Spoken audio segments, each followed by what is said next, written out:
அன்பு நண்பர்களே, அனைவருக்கும் வணக்கம்.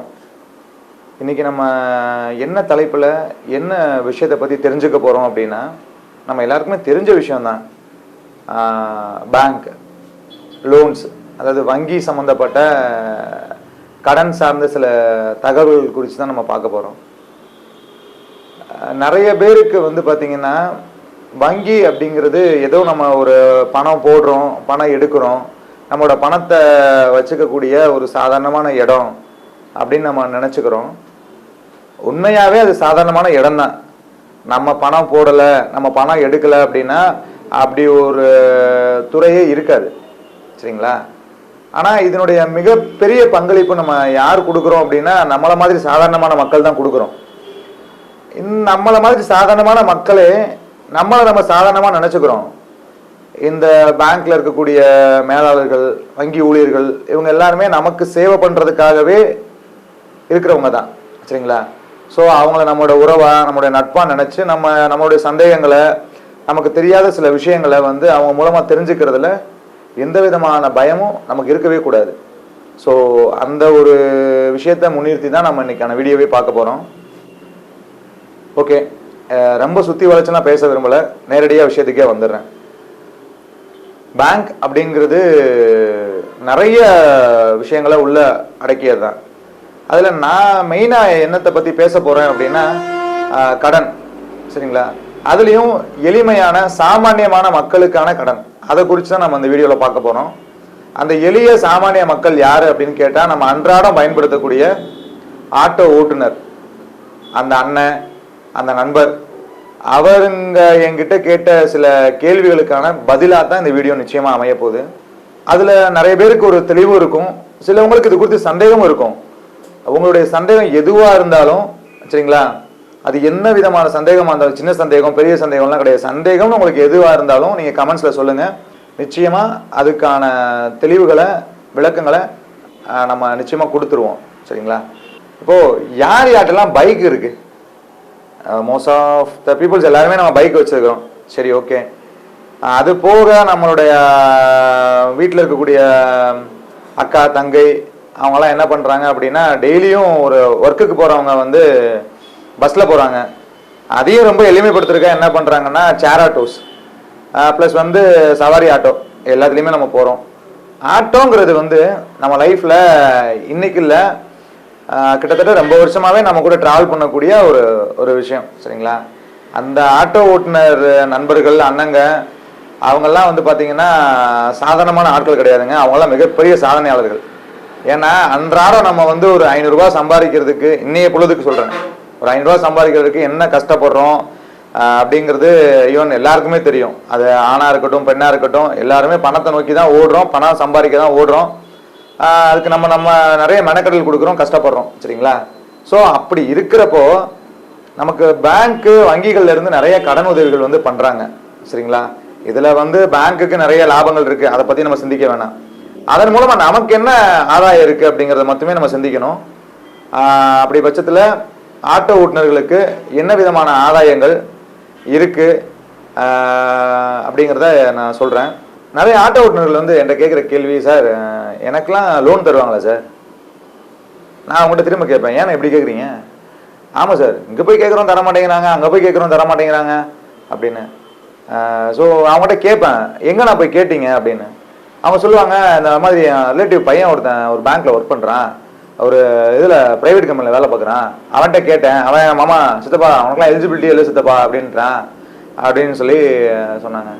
நான் சொன்னேன், ஆனால் அப்படிலாம் கிடையாதுண்ணே, இங்கே இருக்கக்கூடிய எல்லா ப்ரொஃபைல்ஸுமே எலிஜிபிலிட்டி தான், சரிங்களா?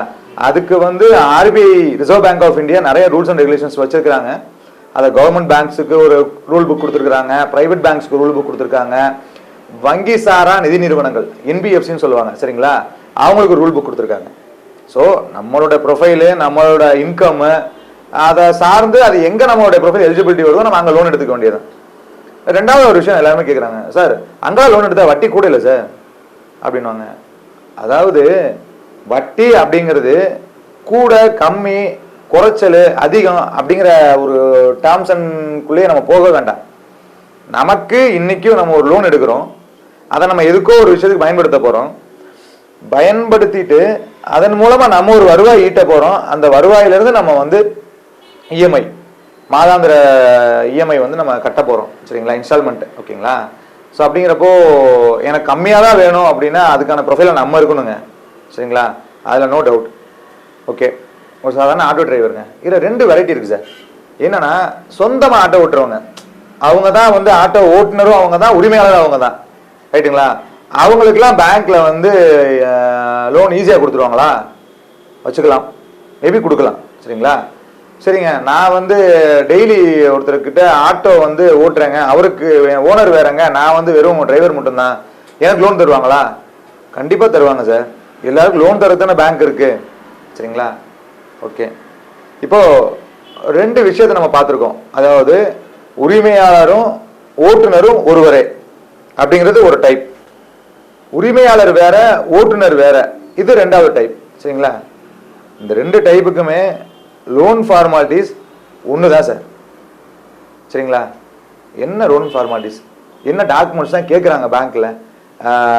ப்ரைவேட் பேங்காக இருக்கட்டும், கவர்மெண்ட் பேங்காக இருக்கட்டும், நான் சொன்ன மாதிரி என்பிஎஃப்சியாக இருக்கட்டும், ஒன்றுமே இல்லை சார். முதல்ல பேன் கார்டு இருக்கா இல்லையா செக் பண்ணிக்கோங்க.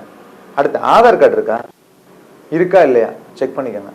அப்புறம் ஏதோ ஒரு பேங்க்ல சார் உங்களுக்கு வரவு செலவு வைக்கிறதுக்கு ஒரு சேமிப்பு கணக்கு, சேவிங்ஸ் அக்கௌண்ட் இருக்கா? இது போதுமானது சார். சரிங்களா. அதுக்கப்புறம் சார், நீங்க வரவு செலவு வச்சிருக்கிறீங்க, எங்க இருந்து வரவு செலவு வருது? சார் என்கிட்ட ஆட்டோ இருக்கு சார், நான் ஆட்டோ ஓட்டுறேன் சார், இதன் மூலமா எனக்கு வரவு செலவு வருது சார். ஓகே சார், இப்போ என்ன பண்ணணும் சார்? அந்த வரவு செலவு எல்லாத்தையும் ஒரு ரெகுலாரிட்டி பண்ணி, நமக்கு எந்த பேங்க்ல முதல்ல அக்கௌண்ட் இருக்கோ அவங்களுக்கு முதல் முன்னுரிமை கொடுத்து, அந்த பேங்கினுடைய ஊழியரையோ மேலாளரையோ நம்ம நேரடியாக சந்திக்கணும் சார். சரிங்களா. சந்திச்சு, சார் இதான் என்னோட டாக்குமெண்ட்ஸு, இதான் என்னோட ப்ரொஃபைலு, எனக்கு லோன் தருவீங்களா சார் அப்படின்னு கேட்டிங்கன்னா அவங்க அதை செக் பண்ணிட்டு சிபில் ஸ்கோர் இருக்கான்னு பார்ப்பாங்க சார். இந்த சிபில் ஸ்கோர் ஏன் சார் பார்க்குறாங்க அப்படின்னா, சார் அவங்க வந்து பியூரா உங்களோட பேப்பர்ஸை அனலைஸ் பண்ணி தான் லோன் தராங்க சார். அப்போ இந்த சிபில் ஸ்கோர் அப்படிங்கிறது ஒரு கேட் கார்டு. இவங்க இதுக்கு முன்னாடி லோன் வாங்கியிருக்காங்களா, இவங்க கட்டியிருக்காங்களா, கரெக்டாக கட்டியிருக்காங்களா அப்படிங்கிறத செக் பண்ணுறதுக்கு தான் இந்த சிபில் ஸ்கோர் அப்படிங்கிற டேர்ம்ஸை அவங்க பார்க்குறாங்க சார். மற்றபடி இதில் சில பேர் வந்து முன்ன எடுத்த லோன்ஸை வந்து சரிவர கட்டாமல் இருந்திருக்கலாம், சிலவங்க நல்லபடியாக கட்டியிருக்கலாம்.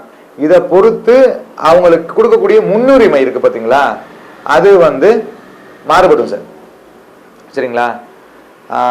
என்ன தம்பி, ஓலை லோன் ஈஸியாக கிடச்சிரும்னு சொன்னேன், இப்போ மாறுபடும் சொல்கிறேன், எங்களை குழப்பறியா அப்படின்னு கேள்வி கேட்குறீங்களா? குழப்பம்லாம் இல்லை சார், ரொம்ப ரொம்ப எளிமை தான். சரிங்களா.